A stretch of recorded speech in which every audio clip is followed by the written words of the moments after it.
Brink takes place on the Ark. It's an immense artificial floating city at sea, built as part of a contemporary green vision, but now existing in 2045, and having lost contact about 20 years beforehand with the rest of the Earth, it exists in complete isolation, with what were originally sustainable resources now in limited supply.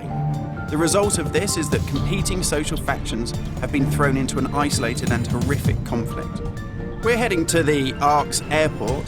This was the original location that celebrities flew in and out of and had their photo opportunities, but it's also, because it's been deserted and disused for 20 years, the ideal location for me to show you a couple of the game's features in the absence of any enemies.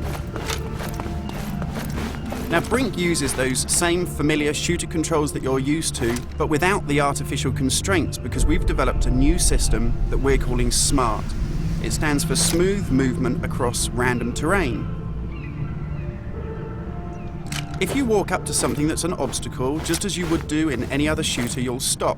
But if you want to try and indicate to the game that you want to get somewhere as quickly as possible, using this SMART button, you're able to vault, mantle, and climb with ease. And this is a cool system for helping you navigate through the game, but it's not an autopilot. You don't enter a canned animation that you can't get out of. It's great for advanced players too. If you're approaching an obstacle like a security sensor, and you want to make it through that obstacle without perhaps alerting the enemy to your presence, you could just look up and you'll mantle up and over that automatically. And by the same token, if you use your same SMART button just running towards something and looking down, you'll indicate to the game that you're able to slide under something. And this is really important because in Brink, we want you to be able to make tactical decisions about where you go and how you play. It's not a rail shooter where you're on a kind of minecart witnessing canned cinematics. And that's important too, because in Brink, irrespective of whether you play offline or online, you can create a cool identity for yourself that really reflects how you want to play the game. So in Brink, you take on a combat role that suits your preferred playing style, whether you're on the front line attacking the enemy or perhaps at the rear doing support.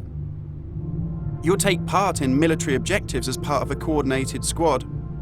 And when you complete these successfully, you'll earn experience points that allow you to unlock cool upgrades for your weapons, really cool abilities that suit the way that you want to play, and also cool outfits that reflect what a badass you are.